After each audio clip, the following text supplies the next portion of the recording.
করলো। এবার স্বরাষ্ট্রমন্ত্রী নতুন করে ওই একটা হনুমান আর বাংলায় লাফাচ্ছে, এই কক্সবাজারটা নিয়ে নিলাম, ফেনীটা ব্লক করে দিলাম, সেই ভিডিও গেমের যেমন খেলা হয় কার্টুনগিরি করছে। আমরা বীতশ্রদ্ধ প্রধানমন্ত্রী পদটাকে যেভাবে কলঙ্কিত করেছে, আমার মনে হয় না প্রধানমন্ত্রী পদে থাকার উনি উপযুক্ত। কারণ ওখানকার হিন্দুরা, বৌদ্ধরা, তারা কিন্তু মিছিল করে অ্যাকচুয়ালি তাদের প্রমাণ করতে হচ্ছে যে এদেশে আমরা সুখে শান্তিতে আছি। ভারতবর্ষের যে মিডিয়া মিথ্যা কথা বলছে, তারা নিজেদের অবস্থান ক্লিয়ার করছে যে আমরা কিন্তু বাংলাদেশি, আমরা বাংলাদেশকে ভালোবাসি। তাহলে যদি 47 সরকারের মতো এত বড় সফলতা বাংলাদেশের ইতিহাসে আগের কোন সরকার দাবি করতে পারেনি এবং ঘটেনি, এই প্রথম এই ঘটনা ঘটছে। অ্যাকশন কিন্তু ঘটবে, লড়ো অথবা মরো। নিজেদের সর্বোচ্চ শক্তি দিয়ে পাল্টা জবাব দিয়েছে বিজিবি, একটা মিনি কিয়ামত চালিয়েছে। ইভেন তোমাদের শহরগুলো আমাদের ঠিক হাতের মুঠোয়। আমরা যদি চাই তোমাদের যে কোনো শহরে যে কোনো দরজায় আমরা পৌঁছাইতে পারি। এক জরুরি নির্দেশে বাংলাদেশের রাজপথে বিভিন্ন ক্যান্টনমেন্ট গুলো থেকে সেনাবাহিনীর শত শত গাড়ি ছুটে গেছে। অবশেষে সরকারের তলব রয়েছে। কদিন আগে আইন উপদেষ্টা আসিফ নজরুল স্বরাষ্ট্র মন্ত্রণালয়ের ঘাড়ে বন্দুক রেখে যে গুলিটি করলো, এবার স্বরাষ্ট্রমন্ত্রী নতুন করে আসিফ নজরুলের ঘাড়ে রেখে বন্দুক গুলি করলো। ডক্টর ইউনূসের মাস্টার মাইন্ডের কাছে কঠিন ধরা খেতে যাচ্ছে কট্টর হিন্দুত্ববাদী নরেন্দ্র মোদীর সরকার। ভারতকে কোণঠাসা করে নিজেদের সমস্ত দাবি দাওয়া আদায়ের জন্য ইন্দোনেশিয়া, মালয়েশিয়া, সিঙ্গাপুর ও থাইল্যান্ডের মতো শক্তিশালী 10টি রাষ্ট্রের সাথে যুক্ত হতে যাচ্ছে বাংলাদেশ। বাংলাদেশের প্রতিরক্ষা খাতে আসছে এমন এক সম্ভাব্য উন্নয়ন যা পুরো দক্ষিণ এশিয়ার সামরিক ভারসাম্যের নতুন অধ্যায়ের সূচনা করতে পারে। এই অত্যাধুনিক চালকবিহীন আকাশযানটি শুধু প্রতিরক্ষা নয়, আক্রমণাত্মক সক্ষমতায়ও বাংলাদেশকে এক নতুন উচ্চতায় নিয়ে যেতে পারে। আর এতেই নড়ে বড়ে বসেছে ভারত। বন্ধুরা, বাংলাদেশের জন্য সুখবর। এবার দেশের মাটিতে সাবমেরিন তৈরি করবে বাংলাদেশ। বাংলাদেশকে প্রযুক্তিগত সহায়তা দিচ্ছে চায়না। দেশের মাটিতে সাবমেরিন তৈরি করবে বাংলাদেশ। এটা শুনে ভারতের মাথায় হাত। ভারত এটি বিশ্বাসই করতে পারছে না। ভারতের আগ্রাসন মোকাবেলা করার জন্য চীন থেকে আরো 12টি সাবমেরিন ক্রয় করতে যাচ্ছে বাংলাদেশ। এর জন্য চীনের সাথে চুক্তি করার প্রক্রিয়া শুরু করেছে বাংলাদেশ। আরো বিধ্বংসী আরাকান আর্মি, এমন সব হেডলাইন শুনে হয়তো এতক্ষণে আপনার চোখ কপালে উঠে গেছে।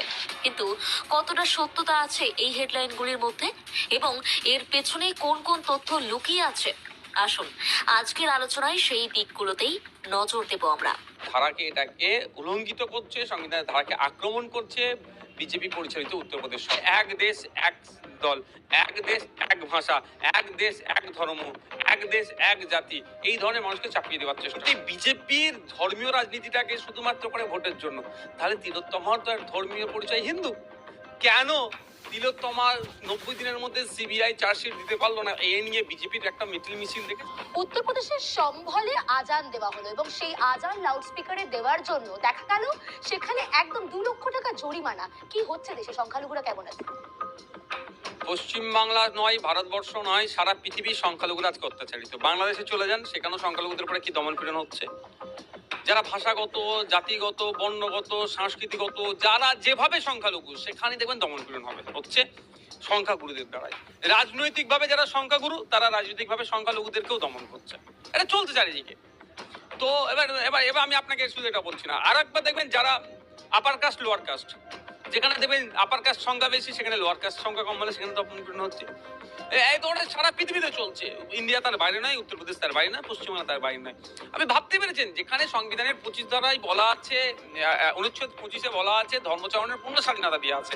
শুধু ধর্মচারণ নয়, মানে প্র্যাকটিস, আমি প্র্যাকটিসটা কিভাবে করব সেটা পূর্ণ স্বাধীনতা দেওয়া আছে। সেখানেও মাইকে আজান দিলে 2 লক্ষ টাকা জরিমানা। আমি দায়িত্ব নিয়ে বলতে পারি, পশ্চিমবাংলা নয়, সারা ভারতবর্ষের কোনো মসজিদে মাইকের আজানের শব্দ দূষণের যে মাত্রা আছে সেটাকে ছাড়িয়ে যায়। শব্দ দূষণের মাত্রা নিচে থাকে, তারপরও কেন এটাকে করা হচ্ছে? শুধুমাত্র তাদের পরিচয় সংখ্যালঘু হওয়ার জন্য। সংবিধানের ধারাকে এটাকে উল্লঙ্ঘিত করছে, সংবিধানের ধারাকে আক্রমণ করছে বিজেপি পরিচালিত উত্তরপ্রদেশ সরকার, যেটাকে আমরা ধিক্কার নিন্দা জানাচ্ছি। তবে এ যেটা করছে, এর জবাব কিন্তু আগামী দিনে বিজেপিকে দিতে হবে।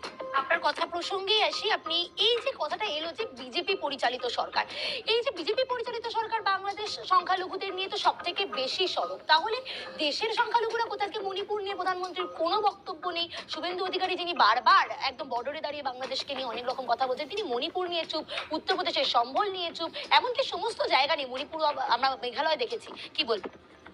দেখুন, ওটা তো অনেক দূরে। আপনি উত্তরপ্রদেশ ছেড়ে দেন, মণিপুর ছেড়ে দেন, আমাদের বাড়ির পাশে সোদপুরে তিলোত্তমার বাড়ি।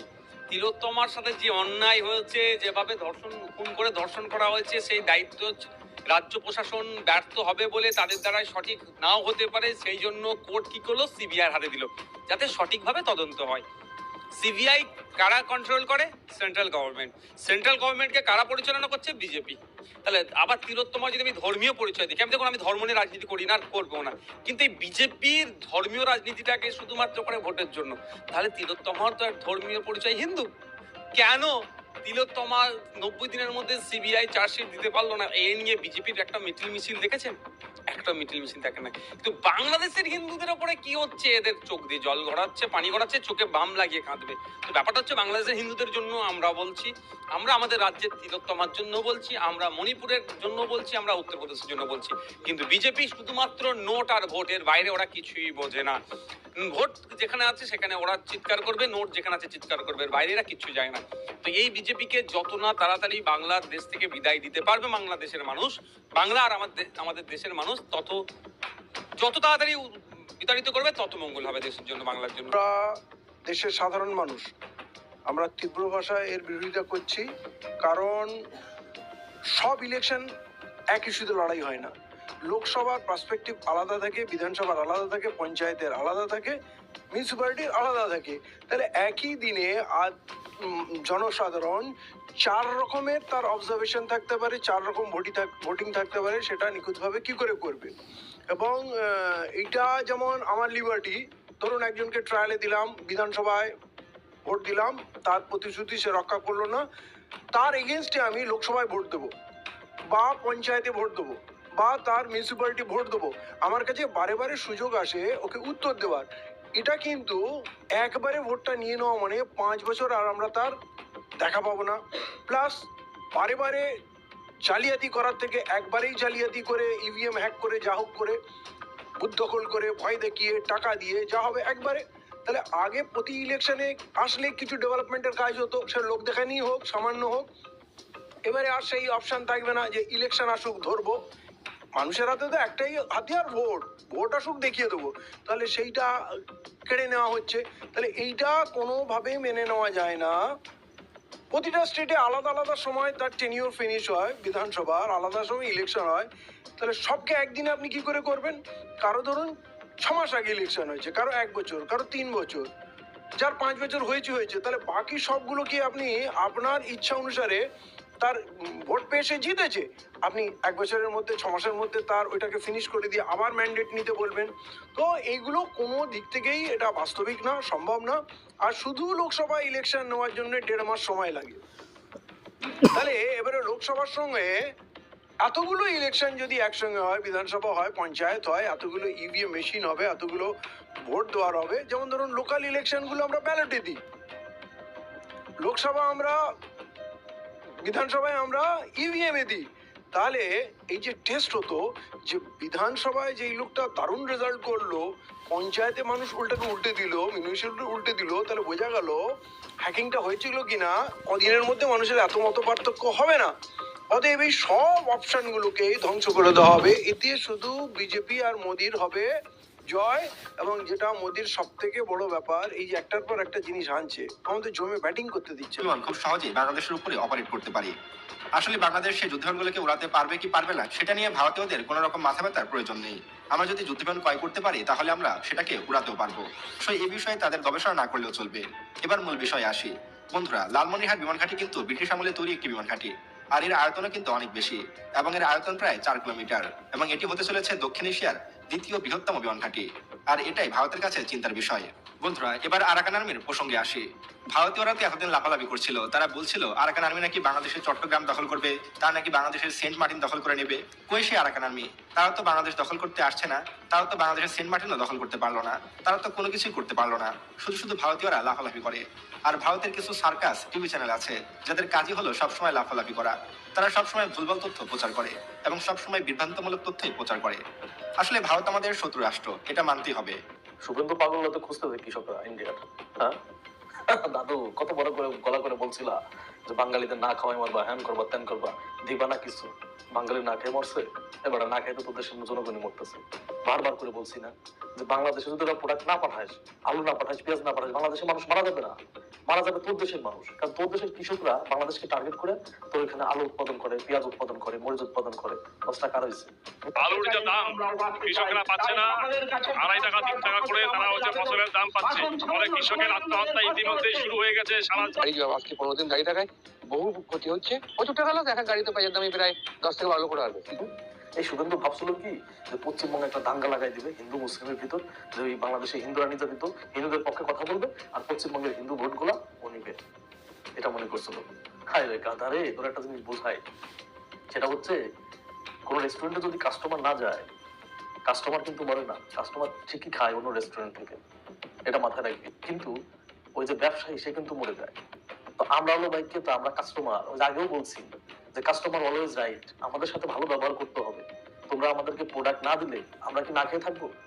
তুমি দেখছো যে তোমরা পাঠাও নাই, অনেকদিন বন্ধ ছিল, বাংলাদেশের কোথাও এটা আন্দোলন হয়েছে যে পেঁয়াজের দাম বেশি, আলুর দাম বেশি, সবকিছুর দাম বেশি, বরং দাম কমছে, সবকিছুর দাম সবকিছুর দাম কমছে। আগে একটা আপনার কথাটা সাপোর্ট দিলাম, এখন 35 টাকায় চলে আসছে।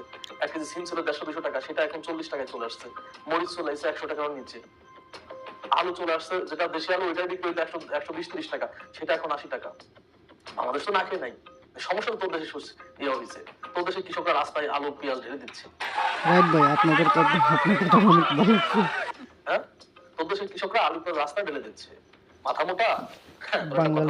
বাঙালি না খাই থাকবো না, ইনশাল্লাহ বাঙালি খাইবো। তোরা বারবার করে শুধু তোরা না খাই থাকবে, যে ইন্ডিয়া এটা না দিলে না খেয়ে মরবে, ইন্ডিয়া ওটা না দিলে না খেয়ে মরবে, আমাদের কিচ্ছু হবে না। আমরা না গেলে তোরা না খাই মরবে। তোমাদের মাথা মোটার জন্য ইন্ডিয়ার কৃষকরা বিপদে পড়বে, অলরেডি পড়ে গেছে। রাস্তায় আলু পেঁয়াজ ঢেলে দিচ্ছে, রাস্তায় আলু পেঁয়াজ ঢেলে দিচ্ছে, আর শুভেন্দুরা খুঁজতেছে যে শুভেন্দু কোথায়। তুমি তো বাড়িঘর সামলা, হ্যাঁ, তোর বাড়িঘর সামলায় আলু পেঁয়াজ তোর বাড়ির উপর ছুঁড়ে মারে না, ঠিক আছে? তুই তো বাড়িঘর কমেন্টে জানান, মূল্যবান মতামত কমেন্টে জানান।